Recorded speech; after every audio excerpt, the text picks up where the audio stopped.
बस्नु त बस्नु त तपाईँ बस्नु नउठ्नु है नउठ्नु तपाईँ उठ्यो भने त गयो पनि हामी चाहिँ बस्नु पर्ने हुन्छ नि। सर्वप्रथम म आज मेरो पुनर्नियुक्ति भन्नुहोस् यो दोस्रो कार्यकालमा यो पदभार ग्रहण गर्न आउँदाखेरि त्यति पत्रकार साथीहरू आएर फ्रन्टलाइनमा तपाईँहरूले स्वागत गरिदिनु भयो, त्यसको लागि पत्रकार साथीहरूलाई पनि धन्यवाद र सम्पूर्ण मेरा कर्मचारी साथीहरू, प्राधिकरणका उपकार्यकारी निर्देशकज्यूहरू सबैलाई म मेरो हृदयदेखि धन्यवाद व्यक्त गर्न चाहन्छु। वास्तवमा अघि हाम्रो लेखनाथजीले भनिसक्नु भएको छ, पहिलोचोटि स्वागत गर्ने पनि उहाँ नै पर्नु हो, विदाई गर्ने पनि उहाँ नै पर्नु हो। मेरो छोटो कार्यकाल पछिको छोटो एमडी पनि उहाँ छ, उहाँले नै चलाउनु भयो, राम्रो चलाउनु भयो भन्ने सुनेको छु होइन।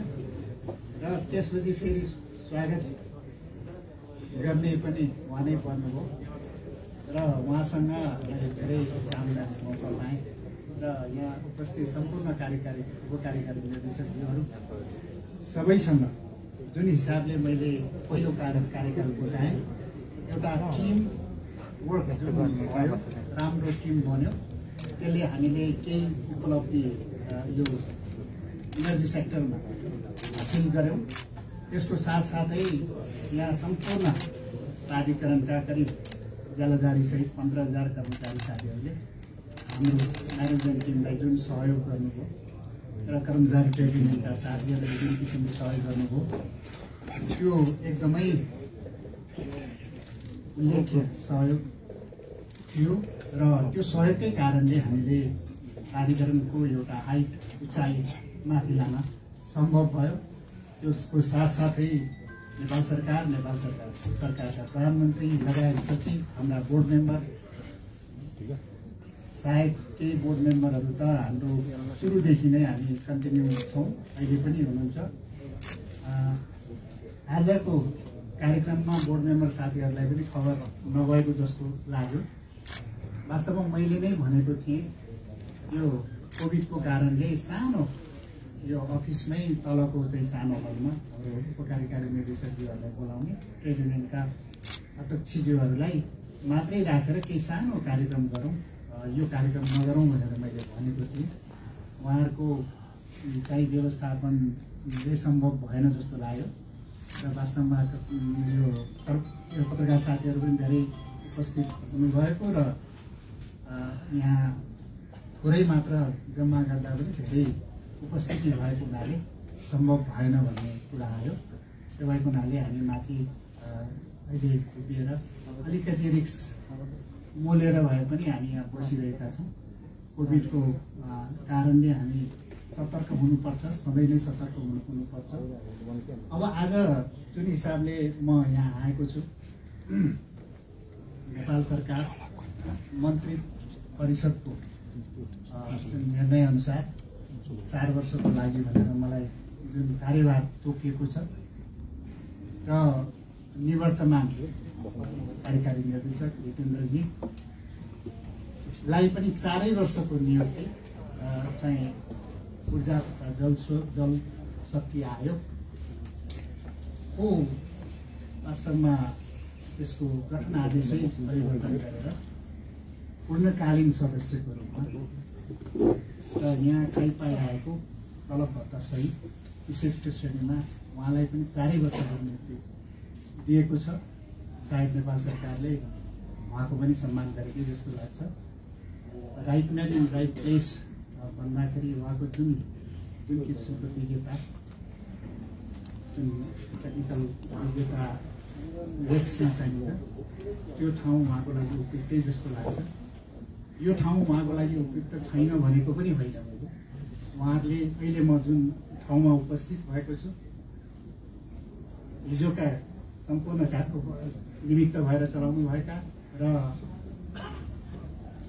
कार्यकारी निर्देशक भएर जुन चलाउनु भएको छ, केही गल्ती भएको, केही गलत बाटोतिर गएको छ भने त्यसलाई सच्याउने र राम्रा काम भएको छ भने त्यसलाई निरन्तरता दिँदै अगाडि बढ्ने नै मेरो काम हुन्छ र म कसैको पनि यहाँ आएर विरोध गर्ने भन्दा पनि आगामी दिन कसरी जाने भन्ने कुरा नै मेरो पहिलो काम हुनेछ। हामी सबैले प्रयास गरेकै हुन्छौँ। प्रयास गर्दा गर्दै कसैको प्रयास सफलतातिर जान्छ, कसैको प्रयास अलिकति सफलता उन्मुख नहुन पनि सक्छ।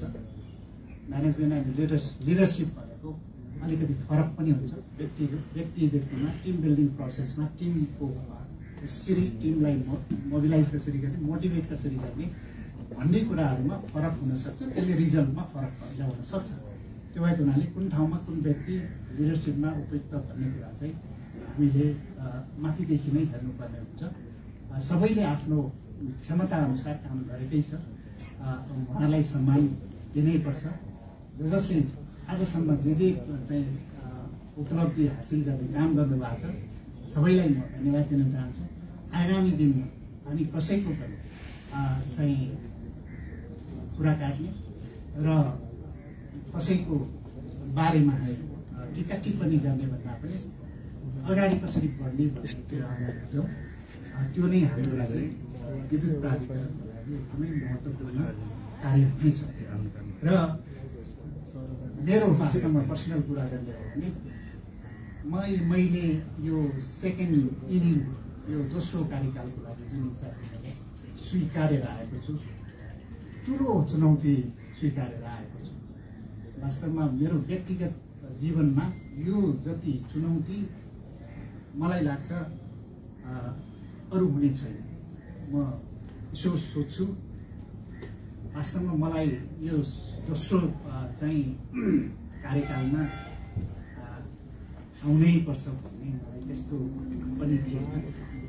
तर के हो भने प्राधिकरणको आवश्यकता, सरकारको पनि जिम्मेवारी चाहिँ दिने जुन किसिमको कुरा आयो र आम पब्लिकको हिजो म बाहिर जाँदै गर्दा पनि अहिले पनि आम जनमानसमा जुन किसिमले मलाई विद्युत प्राधिकरणमा एकचोटि आएर यो प्राधिकरणलाई फेरि पनि अगाडि बढाउनु पर्यो भन्ने जुन अपेक्षा होइन, त्यसले गर्दा पनि मैले यो ठुलो रिस्क लिएको छु। मेरो व्यक्तिगत जीवनमा योभन्दा चुनौती सायद होला। त्यो भएको हुनाले यो चुनौतीलाई मैले लिएर अगाडि आएको छु। यो चुनौती भनेको म एक्लैले गर्न सक्ने चुनौती होइन। हामी सबै एउटा नयाँ टिम, नयाँ जोस जागरका साथ अगाडि बढ्नुपर्छ।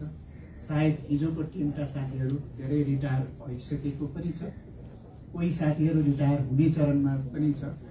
अब 1 महिनाभित्रै पनि हाम्रो कोइरालाजी रिटायर हुँदै हुनुहुन्छ र केही साथीहरू रिटायरमेन्टको प्रोसेसमा पनि हुनुहुन्छ। भए पनि संस्था कन्टिन्यू चल्नुपर्छ। संस्थाका तलका साथीहरू जुन यङ इनर्जेटिक साथीहरू हुन्छ, त्यो साथीहरूको एउटा टिम बन्नुपर्छ। त्यो टिम वर्कले नै काम गर्नुपर्छ। हामी कसैको टिका टिप्पणी भन्दा पनि, म्यानेजमेन्टको टिका टिप्पणी भन्दा पनि अगाडि कसरी बढ्ने, प्राधिकरणको हाइट अझै पनि माथि कसरी लान सकिन्छ भन्ने चाहिँ महत्त्वपूर्ण कुरा हुन्छ। आज विद्युत प्राधिकरण भनेको देशभरि मात्रै होइन, विश्वका नेपाली जनताले विद्युत प्राधिकरण भनेर चिनेको छ। हाम्रो कारणले हो। विद्युत प्राधिकरणको कार्यकारी निर्देशकको बारेमा प्रधानमन्त्रीको पोस्टमा भन्दा पनि विद्युत प्राधिकरणको कार्यकारी निर्देशकमा चाहिँ को हुनुपर्छ भन्ने जुन चर्चा भएको छ, त्यो तपाईँ हामीले नै गर्दा भएको छ। त्यो भनेको विद्युत प्राधिकरणको एउटा हाइट बढ्नु। आज म विद्युत प्राधिकरणमा आएर तपाईँहरूसँग बोल्दै गर्दाखेरि मेरो मात्रै होइन, मैले मात्रै क्रेडिट लिने होइन, आम तपाईँहरूले क्रेडिट लिने हो, तपाईँहरूको शिर उच्च हुने हो, विद्युत प्राधिकरणको शिर उच्च हुने हो र त्यो उच्च राख्नलाई हामी आगामी दिनमा अगाडि बढ्नुपर्छ। अब आज मलाई नेपाल सरकारले जुन जिम्मेवारी दिएको छ, जन आकांक्षा, जन अपेक्षा पनि एकचोटि आएर काम गर्नुपर्छ भन्ने नै थियो र नेपाल सरकारमा एउटा संयोग पनि भयो। वास्तवमा भन्ने हो भने म पहिलो कार्यकालमा म कार्यकारी निर्देशक हुँदाखेरि तत्कालीन ऊर्जा मन्त्री जनार्दन शर्मा अहिले अर्थमन्त्रीजी हुनुहुन्छ, उहाँको प्रस्ताव र तत्कालीन प्रधानमन्त्री पुष्पकमल दाहाल चाहिँ प्रधानमन्त्री हुनुहुन्थ्यो, उहाँको क्याबिनेटले मलाई कार्यकारी निर्देशकमा नियुक्ति गर्नुभएको थियो र संयोग नै त्यो बेला जुन सरकार गठनको हिसाब सरकारमा संलग्न दलको हिसाबले अहिलेको प्रधानमन्त्री जुन त्यो गठबन्धन सरकारको नेताको हिसाबले उहाँको धेरै सहयोग थियो। त्यो बेला पनि उहाँको सहयोग र तत्कालीन मन्त्री प्रधानमन्त्रीको जुन प्रयासले म विद्युत प्राधिकरणमा कार्यकारी निर्देशक हुन सफल भएँ र केही कन्ट्रिब्युसन गर्न सफल भएँ। आज आउँदाखेरि त्यही घटक वास्तवमा अहिले सम्मान्य प्रधानमन्त्री शेरबहादुर देउवाज्यू र अब गठबन्धन घटकको हिसाबले भन्ने हो भने पूर्व प्रधानमन्त्री पुष्पकमल दाहाल चन्द्रज्यू र मन्त्रीको हिसाबले पम्फा भूषाल मन्त्रीज्यूको प्रस्तावमा उहाँहरूको जुन संयुक्त प्रयासले म जुन अवस्थामा आज आएँ र सम्पूर्ण राजनीतिक पार्टीका दलका नेताहरूको शुभेच्छा मप्रति छ। उहाँले पटक पटक व्यक्त गर्नुभएको छ विभिन्न ठाउँमा र राजनीतिक नेताहरूले पनि व्यक्त गर्नुभएको छ। मेरो चाहिँ सहकर्मी साथीहरूले व्यक्त गर्नुभएको छ र आम पब्लिकले व्यक्त गर्नुभएको छ। उहाँहरू सम्पूर्णलाई मेरो दोस्रो कार्यकालको जुन कार्य आरम्भ गर्दै गर्दाखेरि सबैलाई म फेरि पनि धेरै धेरै धन्यवाद दिन चाहन्छु। सरकारले दिएको जिम्मेवारी आज म सरकारले दिएको हाम्रो माननीय मन्त्रीज्यूको जुन निर्देशन छ त्यो अनुसार नेपालको ऊर्जा क्षेत्रलाई अझ हाइटमा लागेर काम गर्ने प्रतिबद्धता पनि जाहेर गर्न चाहन्छु। अब मैले गर्ने भनेको सरकारको कार्ययोजना हो र अहिले भर्खरै पनि यो कार्यक्रम सकिएपछि म मन्त्रालयमा हाम्रो मन्त्रीज्यूको एउटा पत्रकार सम्मेलन छ। उहाँले एउटा अब उहाँको कार्यकालमा कसरी जाने के गर्न सकिन्छ भन्ने एउटा कार्ययोजना पनि प्रस्तुत गर्दै हुनुहुन्छ। त्यो कार्ययोजनालाई नै मैले अगाडि बढाउने हो र सरकारको जुन निर्देशन छ त्यो निर्देशनलाई नै मैले अगाडि बढाउने हो। त्यो भएको हुनाले हामी एउटा माथिदेखि तलसम्म हाम्रा सचिवज्यूसँग मैले भर्खर कुरा गरेर आएको छु। सचिवज्यू पनि एकदमै डाइनामिक सचिव हुनुहुन्छ हाम्रो अहिले र बोर्ड मेम्बर साथीहरू हाम्रो एउटा टिम छौँ। यो टिमले अब फर्दर हामी धेरै अगाडि बढ्नुपर्नेछ। त्यो टिमबाट हामी अगाडि बढ्नेछौँ भन्ने मलाई लाग्छ। अब म सरस्वती केही विषयहरू मेरो ठुलो धेरै लामो भिजन यो गर्ने मलाई म पत्रकार साथीहरूलाई मेरो अनुरोध अब आज भेटिहाल्यो। 1 महिना चाहिँ म मिडियामा नआउँ भन्ने नै थिएँ, तर अब आज बाइचान्स हामी बोल्नै पर्ने स्थिति भएको हुनाले मैले केही शब्दहरू तपाईँहरूको अगाडि राखेँ। अब मैले आगामी हाम्रो प्रायोरिटी के हुन्छ भन्ने कुरामा छोटो धेरै कुरा गरेर भन्दा पनि कामै गर्नुपर्ने छ। हामी धेरै कुरा गरेर काम भएन भने त्यो फ्रस्ट्रेसन हुन्छ। त्यो भएको हुनाले केही कुराहरू हामी तत्काल गर्नुपर्ने कुराहरू छन्, केही कुराहरू लङ टर्ममा गर्नुपर्ने कुराहरू छन् र केही कुराहरूलाई चाहिँ सर्ट टर्ममा मिडियम टर्ममा गर्नुपर्ने कुराहरू छन्। यी विषयहरूलाई हामी फोकस गरेर जान्छौँ। यी विषयहरू भनेको के हो त भन्दाखेरि पहिलो नम्बरमा चाहिँ हामी विद्युत प्राधिकरणको जुन सेवा सर्भिस डेलिभरी जनतालाई दिने सर्भिस डेलिभरी आज विद्युत प्राधिकरणप्रति आम पब्लिकको यति धेरै चाहिँ एट्याचमेन्ट छ। त्यो एट्याचमेन्टलाई अझ राम्रो बनाउनलाई त्यो आघात स्नेह जुन छ त्यसलाई अझ राम्रो बनाउन हामीले सेवालाई अझ राम्रो बनाउनु पर्नेछ।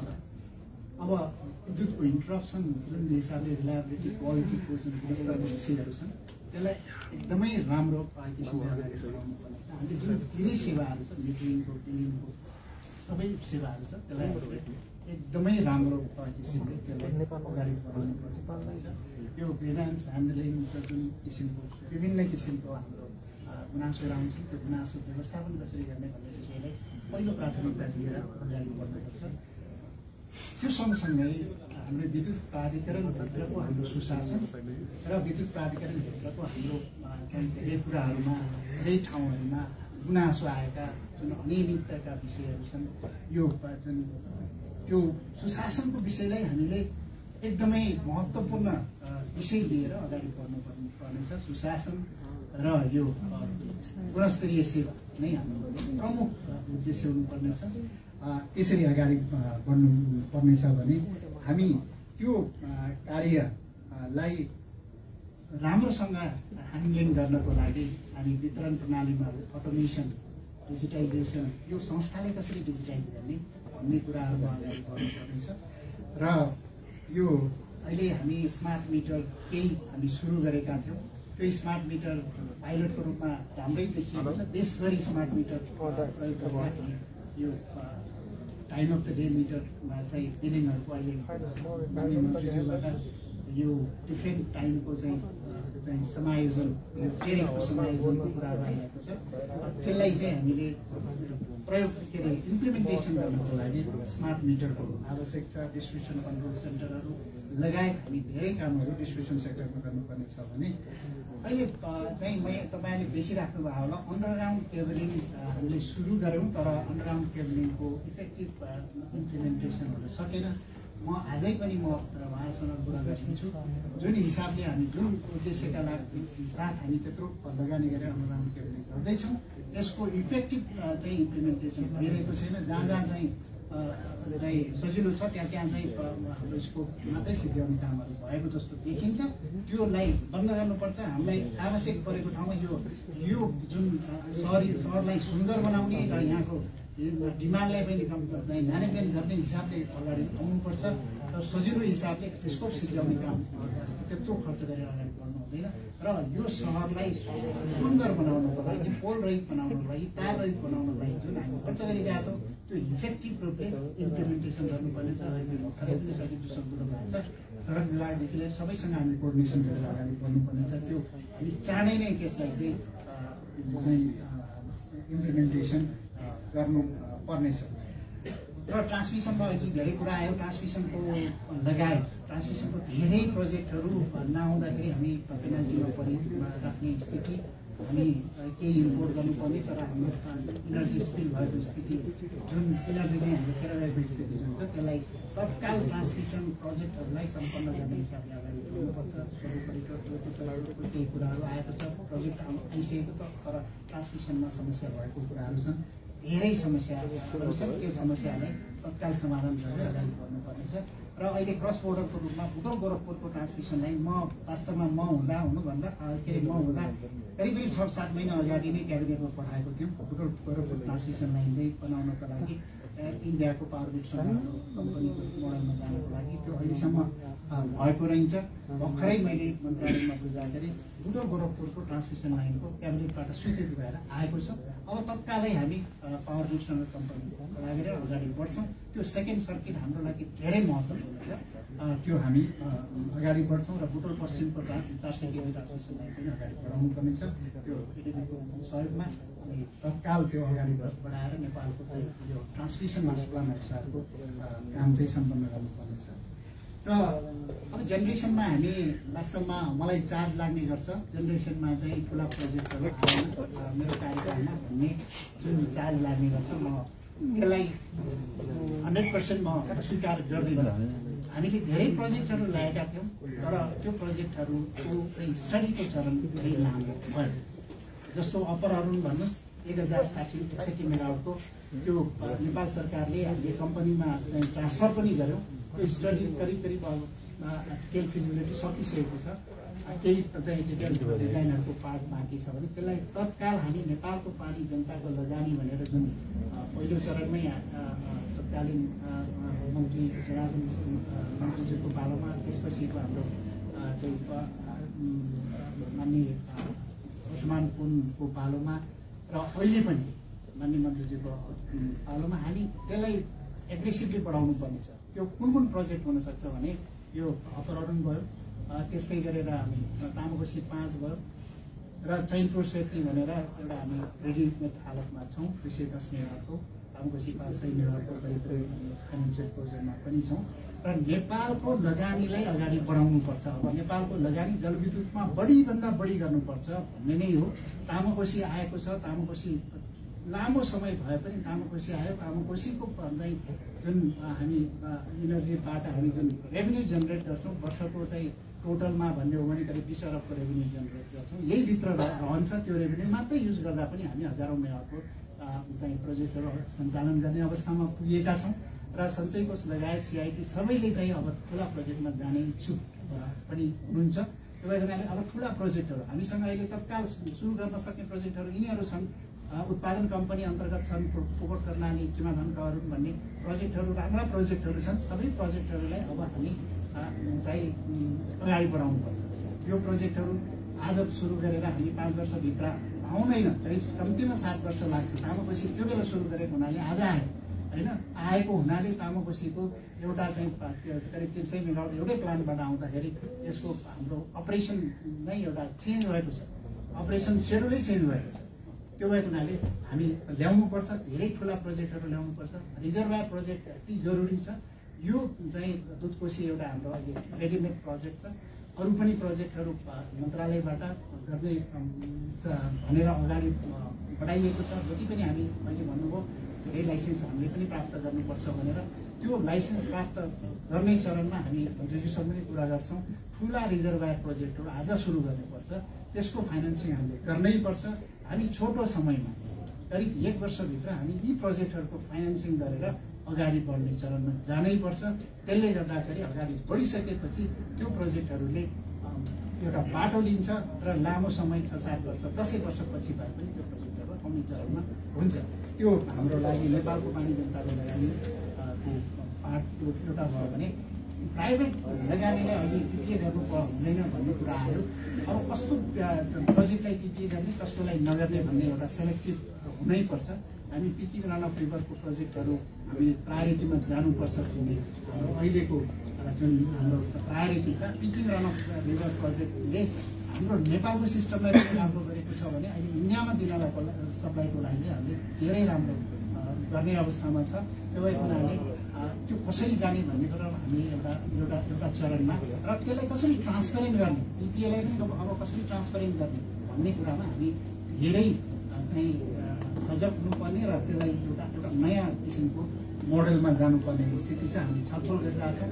त्यसलाई चाहिँ हामी त्यसरी अगाडि बढाउँछौँ भने अहिले ग्रामीण विद्युतीकरणको कुरा आयो। देशभरि ग्रामीण विद्युतीकरण गर्ने नेपाल हामी लोड सेडिङ चाहिँ समाप्त गऱ्यौँ, तर 24 घण्टा लोड सेडिङ भएका जनतालाई 100% इलेक्ट्रिफिकेसन कहिलेसम्ममा गर्ने भन्ने कुरा नै महत्त्वपूर्ण छ। एकदमै महत्त्वपूर्ण विषय। 4 वर्षमा हामीले करिब 30% पपुलेसनलाई हामीले इलेक्ट्रिफिकेसन गर्न सकेका थियौँ। 62%बाट करिब 90%मा पुगेका थियौँ भने अब हामी 1-2 वर्षभित्र चाहिँ सम्पन्न सबैलाई विद्युतीकरण गर्ने र तराईका क्षेत्रमा जति पनि चाहिँ हाम्रो यो इरिगेसनमा चाहिँ विद्युतीकरण गर्नुपर्ने, खेतको विद्युतीकरण गर्नुपर्ने जुन छ त्यसलाई अगाडि बढाउनको लागि प्रदेश नम्बर 2 मा त इरिगेसन फिल्डरहरू बनाउने भनेर प्रोजेक्टै लन्च नै भइसकेको छ र प्रदेश 5, 6 र 7 को लागि करिब 24 अरबको चाहिँ प्रोजेक्ट चाहिँ अगाडि बढिरहेको छ। त्यो त्यति भएपछि हामीलाई सायद सबै चाहिँ विद्युतीकरण हुन्छ नै जस्तो लाग्छ। र अर्को महत्त्वपूर्ण अहिले त कुरा स्किल इनर्जी कसरी म्यानेज गर्ने भन्ने कुरा महत्त्वपूर्ण छ। मलाई लाग्छ इनर्जी जति आउँछ खपत हाम्रो हुन्छ, बढ्छ नै। अहिले यसपालिको चाहिँ करिब 20% खपत बढेको छ। त्यो खपत नेक्स्ट इयर अझ बढ्छ भन्ने नै लाग्छ। हामी वेट सिजनमा यसपालि नै स्पिल हुन्छ कि भन्ने थियो, तर हामीलाई अझै पुगेको छैन। तामाकोसी आइसकेपछि यो 2 महिनामा अलिकति स्पिल हुन्छ कि भन्ने छ। त्यसको लागि हामी एरियामा कसरी चाहिँ सेल गर्ने इन्डियासँगको चाहिँ हाम्रो मार्केट कसरी चाहिँ इन्टिग्रेट गर्ने भन्ने कुरामा हामीले कुरा थालिसकेका छौँ। पहिला पनि थालेको हो। अहिले हामी तत्कालै त्यो म बाहिरै बसेर पनि मैले धेरै कुरा गरेको छु र अगाडि तत्काल चाहिँ हाम्रो यो दसैँ तिहारको 2 महिना हाम्रो लोड पनि कम हुन्छ, हाम्रो जेनेरेसन बढ्ने अवस्थामा छ। त्यो भएको हुनाले त्यो करिब 2000 मेगावाट आउने अवस्थामा छ हामी, अर्थात् 6000 मेगावाट होला। त्यसलाई कसरी हामी म्यानेज गर्ने भन्ने विषयलाई पनि हामी अगाडि तत्कालै गर्नुपर्ने चिज छ। त्यो हामी भोलिदेखि नै स्टार्ट गर्नुपर्ने कुरा छ र डिमान्डलाई कसरी बढाउने भन्ने कुरा चाहिँ हाम्रो डिस्ट्रिब्युसनका हाम्रो भरलाजी हुनुहुन्छ। वास्तवमा अहिले हामी ट्रान्समिसन लाइन र डिस्ट्रिब्युसन सबस्टेसन मात्रै बनाउँदा पनि 500-600 मेगावाट चाहिँ तत्काल आउने अवस्थामा छ। वैशिष्ट्य अझै पनि दिन सकेको छैन। 2-4वटा टावरको कारणले 60 मेगावाट हामीले दिन सकेको अवस्था छैन।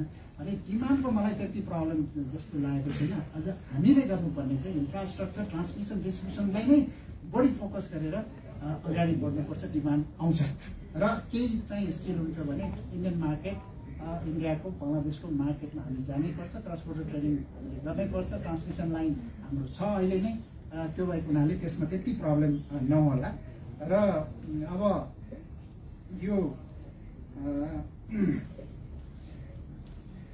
वास्तवमा यो प्रोजेक्टहरू अहिले विद्युत प्राधिकरण अन्तर्गत धेरै प्रोजेक्ट छैन। जेनेरेसनका प्रोजेक्टहरू यसका सिस्टर कम्पनीहरूमा केही प्रोजेक्टहरू छन्। चिलिनेका प्रोजेक्टहरू धेरै लामो समयदेखि चाहिँ बन्न सकेको छैन। त्यसलाई तत्काल हामी अब त्यहाँका म्यानेजमेन्ट र हामी जो सम्बन्धित छ सबैले त्यसलाई एफोर्ट लगाएर 1 वर्षभित्र सबै नभए 1-1.5 वर्षभित्र सबै प्रोजेक्टहरूलाई ल्याउनु पर्छ। त्यो हाम्रो अहिले चाहिँ जेनेरेसनमा टार्गेटै त्यही हुनुपर्छ। त्यो गर्दाखेरि करिब 270 मेगावाट जति प्रोजेक्टहरू आउने अवस्थामा छ। तनुज लगायत यो त्रिशुली 3A पनि प्रोजेक्ट अब कोभिडले धेरै भयो, तर अब यो प्रोजेक्टहरू हाम्रो सिस्टर कम्पनी अन्तर्गत बनेका प्रोजेक्टहरूलाई हामीले अब छिटोभन्दा छिटो ल्याउने हाम्रो चाहिँ प्रयास रहनुपर्छ भन्ने नै हो। अब अहिले प्राधिकरणको रिस्ट्रक्चरिङको पार्टमा केही कुराहरू हामीले corporate development plan CDP plan चाहिँ बोर्डले पास गरेर मन्त्रालयमा पठायौँ, अर्थ मन्त्रालयमा पठायौँ। एउटा स्ट्रक्चर्ड वेमा छ। त्यो स्ट्रक्चरलाई हामीले इम्प्लिमेन्ट गर्नुपर्छ। एउटा व्यक्ति आउने त्यसलाई फोकस नगर्ने, अर्को बनाउने गर्नु हुँदैन। त्यसलाई संशोधन गर्नुपर्छ। केही गर्नुपर्छ भने अझै पनि गर्ने। अहिले नयाँ ऐन आउँदैछ। नयाँ ऐनले पनि केही डिरेक्सन दिएको छ। ऐनलाई कम्प्याटेबल गर्न, अहिलेको हाम्रो चाहिँ संविधानलाई कम्प्याटेबल गर्नलाई पनि हामीले केही न केही रिस्ट्रक्चरिङ पार्ट गर्नैपर्छ। त्यो रिस्ट्रक्चरिङ कसरी गर्ने भन्दाखेरि प्राधिकरणलाई माथि राखेर प्राधिकरणलाई अझ चाहिँ राम्रो बनाउने गरेर रिस्ट्रक्चरिङ गर्नुपर्छ। हामी के पनि गर्दैनौँ भने प्राधिकरण नरहने अवस्था पनि रहन सक्छ। त्यो भएको हुनाले अझ प्राधिकरणले छिटोभन्दा छिटो कसरी हामी आफू रिस्ट्रक्चर दिन्छौँ त्यसमा चाहिँ प्राधिकरणको भविष्य छ। त्यो हामी साथीहरूलाई पनि छलफल गरेर गरेका हौँ। त्यसलाई अब कसरी इम्प्लिमेन्टेसन गर्ने भनेको अहिलेको माननीय मन्त्रीजीसँग पनि कुरा गरेर हामी अगाडि बढ्छौँ नै। र मैले धेरै कुरा आज राखिरहनु भन्दा पनि यो विषयहरू जति पनि हामी कुरा गर्छौँ इम्प्लिमेन्टेसन जुन हामी चाहिँ लागू गर्छौँ त्यो चरणमा हाम्रो धेरै ल्याप्सेसहरू हुन्छ। यसमा हामी एकदमै कडाइका साथ उत्रिनुपर्छ। सुशासनमा बन्नुहोस्, अनियमितताको कुरा गर्नुहोस्, सेवा दिने कुरा गर्नुहोस्, ठेकेदारबाट काम नहुने कुरालाई भन्नुहोस्।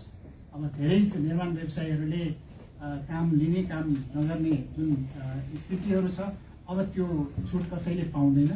यो अहिले मैले भनिरहेको छु, म सेकेन्ड कार्यकाल आएको एउटा ठुलो रिस्क लिएर आएको छु। म कुनै पनि कम्प्रोमाइज गर्ने अवस्थामा हुँदैन र हाम्रा साथीहरू पनि कहीँ पनि कुनै पनि ठाउँमा कम्प्रोमाइज नगरिकन अगाडि बढौँ। प्राधिकरण मात्रै होइन, देशलाई ठुलो एउटा चाहिँ अझ फड्को मार्ने विद्युत प्राधिकरणले त्यो एउटा नमुना प्रदर्शन गर्न सक्छ भन्ने नै मलाई लाग्छ। त्यो भएको हुनाले हामी सबै एकजुट भएर लागौँ। कर्मचारीका इस्युहरू छन्, कर्मचारी म्यानेजमेन्टका इस्यु छन्, कर्मचारीका मोटिभेसन इन्सेन्टिभका कुरा छन्। वास्तवमा 4 वर्षमा साथीहरूले धेरै कुरा राख्नु भएको थियो। जुन कुराहरू उहाँले भन्नुभएको थियो हामीले गरेकै जस्तो लाग्छ। त्यसमा यदि चाहिँ प्राधिकरण नसुध्रेको भए त्यसमा धेरै टिप्पणी हुन्थ्यो, धेरै ठाउँमा हामीले बयान दिनुपर्ने हुन्थ्यो। कहीँ पनि तपाईँहरूले बयान दिनु परेको जस्तो मलाई लाग्दैन। त्यो भएको हुनाले हामी धेरै सुविधा दिन सक्छौँ। प्राधिकरण माथि गयो भने योभन्दा धेरै सुविधाहरू दिन सक्छ। प्राधिकरणका सिस्टर कम्पनीहरूमा राम्रा छन्। अघि ट्रेड युनियनका साथीले भन्नुभयो प्राधिकरणका सिस्टर कम्पनीमा बस्नेहरूले हामीले प्राइभेटमा भन्दा पनि राम्रै चाहिँ पर्फर्मेन्स पनि गरिरहेछ, इन्सेन्टिभ पनि आइरहेछ भन्ने पनि छ। र हामी त्यो मोडलमा यो होल प्राधिकरण किन जान सक्दैनौँ त भन्दाखेरि भोलि यदि हामी प्राधिकरण त्यो स्थितिमा पुग्दाखेरि हामी त्यो स्थितिमा हामी सबै जान सक्छौँ। त्यसको लागि हामी सबै एकजुट हुनु पर्यो, टिम बन्नु पर्यो, एउटा अटोमेसन एउटा हाम्रो चाहिँ एउटा सिस्टम बसाल्नु पर्यो। हाम्रो आजकै सिस्टमले हाम्रो जुन किसिमको चाहिँ हाम्रो म्यानुअल सिस्टम छ त्यसबाट हामी धेरै गर्न सक्ने स्थितिमा छैनौँ। हामी टोटल अटोमेसन डिजिटाइजेसनमा जानै पर्छ। यत्रो कर्मचारीको यत्रो सिस्टमको चाहिँ म्यानेजमेन्ट हामीले म्यानुअल गर्न सक्दैनौँ। त्यो भएर हुनाले त्यो चाहिँ हाम्रो पहिलो प्राथमिकतामा हुनेछ। आगामी दिन प्राधिकरणको अझ राम्रो हुनेछ मलाई लाग्छ। प्राधिकरण म यहाँ आइरहँदाखेरि वास्तवमा विद्युत प्राधिकरणको एउटा हाइट एउटा लेभलको कोअर्डिनेसनको हाइट पनि मेन्टेन हुन्छ जस्तो नै लाग्छ। मैले कुनै पनि निकायमा कुनै पनि मन्त्रालयमा कुनै पनि चाहिँ पोलिटिकल लेभलमा कुरा गर्नलाई मलाई चाहिँ अलिकति सहज मेरो लेभलबाट त्यो किसिमको चाहिँ सहजता मलाई प्राप्त भएको छ। त्यो तपाईँहरूको कारणले र आम पब्लिकको कारणले हो। त्यसले गर्दाखेरि विद्युत प्राधिकरणलाई चाहिँ अलिक बढी सहजता हुन्छ भन्ने नै लाग्छ। र हाम्रा साथीहरूले मलाई यो जिम्मेवारी भएन ऊ जिम्मेवारी भएन भन्दा पनि आफूले गर्न खोजेको जिम्मेवारी चाहिँ राम्रो गर्नुभयो भने इमिडिएटली 3 महिनापछि अर्को जिम्मेवारी थपिन सक्छ। जिम्मेवारी आफूले के वहन गरिरहेछ भने चाहिँ आफूले सबैले सोचौँ र हामी सबै यो प्राधिकरणको वास्तवमा भन्यो भने यो इन्स्टिट्युसनलाई र दीर्घकालीन रूपमा कसरी हामीले एकदमै राम्रो हिसाबले अगाडि बढाउन सक्छौँ भन्ने नै हामी व्यक्तिगत रूपमा लिएर अगाडि बढौँ। एकदमै उज्जवल भविष्य छ। तामाकोसी पछि, खिम्तीको पछि र अहिले हाम्रो चाहिँ लस रिडक्सन र हाम्रो जुन व्यवस्थापनको विषयहरू जुन छ त्यसले गर्दाखेरि हाम्रो फाइनेन्सियल स्थिति पनि हामी धेरै राम्रो अवस्थामा पुग्ने अवस्थामा हुन्छौँ। अहिले मन्त्रीज्यूले केही घोषणाहरू गर्नुभएको छ। त्यो चाहिँ आम पब्लिकहरूलाई चाहिँ पब्लिकलाई एउटा एक किसिमको राहत दिने कुराहरू गर्नुभएको छ। त्यो राहत दिने कुरा प्राधिकरणलाई ठुलो कुरा हुँदैन। हामी राम्रोसँग म्यानेजमेन्ट गर्ने हो भने हिजो राम्रोसँग विद्युत प्राधिकरण म्यानेजमेन्ट हुँदाखेरि विद्युत प्राधिकरण नाफामा हुँदाखेरि हामी आज पब्लिकलाई कर्मचारीलाई राहत दिने कुरा इन्सेन्टिभ दिने कुरा गर्न सकेका छौँ। त्यो हाम्रो हिजोको चाहिँ एउटा पर्फर्मेन्सको कारणले सकेको हो।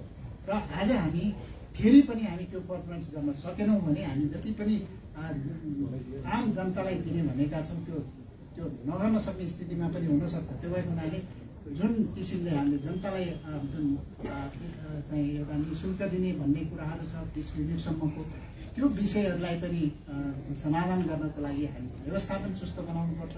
हामी अझ चाहिँ राम्रो चाहिँ व्यवस्थापन गरेर अगाडि बढ्नुपर्छ र आगामी दिन हामी सबैको राम्रो होस्। र फेरि पनि म विशेष गरेर यो पत्रकार साथीहरूलाई म धेरै धेरै धन्यवाद दिन चाहन्छु। आगामी दिनमा तपाईँहरूको सहयोग एकदमै आवश्यक छ। हामीलाई तपाईँहरूको सहयोग बिना विद्युत प्राधिकरण अगाडि बढ्न धेरै अप्ठ्यारो पर्छ। किनभने तपाईँहरूले सही सूचना दिनुभयो, सही मूल्याङ्कन गरेर चाहिँ रिपोर्टिङ गर्नुभयो भने विद्युत प्राधिकरणका आम हाम्रा कर्मचारी साथीहरू मोटिभेट हुने र त्यो काम गर्नलाई हामी झन् अगाडि बढ्न सक्ने स्थिति आउँछ। त्यो कारणले अहिलेसम्म जुन मिडियाका साथीहरूले हामीलाई जुन सहयोग गरिराख्नु भएको छ त्यसको निरन्तरता होस् भन्ने अपेक्षा पनि राख्न चाहन्छु। र कर्मचारी साथीहरूलाई मेरो सेकेन्ड कार्यकालमा अझ जोस र जागरका साथ सहयोग गरौँ, एउटा टिम बनेर अगाडि बढौँ। म तपाईँहरूकै पछि छु र तपाईँहरूसँगै चाहिँ यो संस्थालाई अगाडि बढाउन म कुनै पनि ठाउँ तपाईँहरूको प्रोटेक्सन गर्न तपाईँहरूको एउटा छाता भएर म प्रोटेक्सन गर्न पनि तयार छु। कुनै पनि ठाउँ मैले गरेको पनि छु। त्यो मेरो पहिलो कार्यकालमा मैले वास्तवमा कर्मचारी साथीहरूलाई मर्का पर्यो भने मैले प्रोटेक्सन गरेको छु। विभिन्न ठाउँमा विभिन्न निकायमा गएर पनि मैले भनेको छु, प्रोटेक्सन गरेको छु। त्यो अहिले पनि हुन्छ। यो आफू मात्रै बस्ने आफूले मात्रै काम चाहिँ गरेको ठिक हुने भन्ने कुरा होइन। सबै साथीले सही काम गरौँ, सही काम गरेपछि त्यो किसिमको आवश्यकता पनि पर्दैन। यति भन्दै म तपाईँहरूबाट म बिदा हुन्छु। आज मैले थोरै बोलेँ भने तर अलिक बढी नै बोलेँ र फेरि पनि यहाँहरू सबैलाई धन्यवाद। आगामी दिन हामी सबैको उज्जवल होस् भन्दै म बिदा हुन्छु। धन्यवाद। कार्यकारी निर्देशक ज्ञापन गर्दछु। पब्लिकली